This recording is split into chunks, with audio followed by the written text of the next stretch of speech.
Hi, I'm Martin with Keysoft Solutions and I'm going to show you how to draw a hedge in Keyscape LandCAD. So I'm on the Softworks ribbon tab here, and if I find the Hedge panel I can go to Add to load up the Hedge dialog.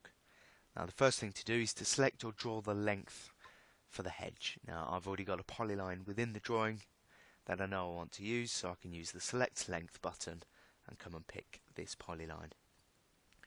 I can now use the bottom half of this dialog to select the specification for this hedge. So if I press the specification button there, that will open up the select dialog, and on the trees tab I can drop down species. Now I can scroll through and select this if I wanted to, but I know the species that I want to use and I can just search for that and pick that. I can also give this some other information if I wanted to, but I can also come on down here to the bottom and I can select a symbol that I want to use. So I can scroll across here, come and find the block that I want to use as the symbol within this hedge, and OK that when I'm done, and then OK this one as well. Now also down here we can select the density for the hedge. There's a few options in here. Fixed number just allows you to enter a given number of plants for this hedge. But I can also set this per meters or centers or double or triple staggered. For this one I'm going to use it at 1 meter centers. Back up the top in the display options I can set the pattern for the hedge. So if I open that, we get this pattern drop down at the top, so I can select the pattern if I know the one I want. If I don't, I can open up the visual selector and I can find something I want to use there. OK that when I'm done, and there we can see the pattern selected there. Now the X scale here defines how long that pattern stretches along the line, and the Y scale defines how far that pattern stretches away from the line. The offset is how far away from that centre line the pattern will draw. So because I'm using the alignment on both sides, if I set this to 0.5 meters, that will give me a 1 meter wide hedge. But I can also just use it on the left or the right.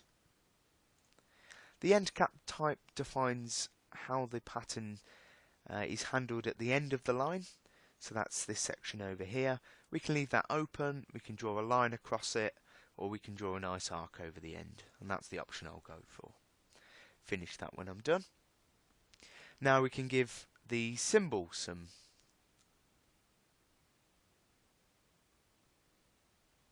Now we can look at the symbol options. Now this is the block that I selected within the specification selector, and each symbol is going to have a spread of 1 meter, and I'll give it a height of 2, and I'll set the offset to 0. We've got some layout options here, so we can draw this down the centre, on the left or the right, or there's a few options there for drawing things on both sides of that centre line. The rotation here allows me to either set a rotation, so I can enter an angle for each block.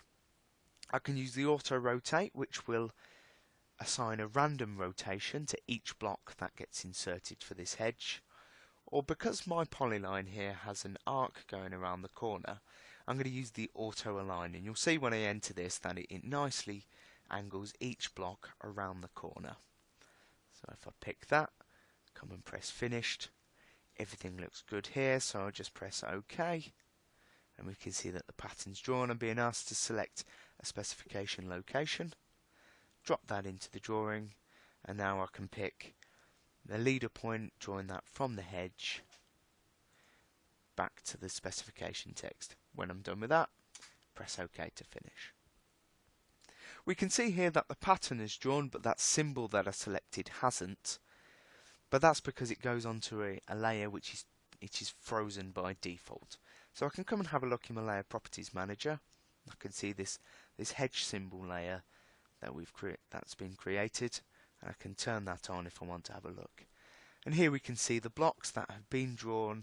There will be 54 of them to match, because I've set up the centers and the size of the block so that it accurately is drawn. We can see that the auto align has has drawn that around the corner, so it's nice and smooth around that corner. Each block has been given its own angle, so it comes around smoothly, and that runs all the way along. So there's the pattern and the symbols. Like we saw, we can turn off the symbols if we just wanted to see the pattern. Likewise, we can turn on the symbols and turn off the pattern if we just wanted to see those blocks there. And there we go. That's everything you'll need to know about drawing hedges within Keyscape LandCAD.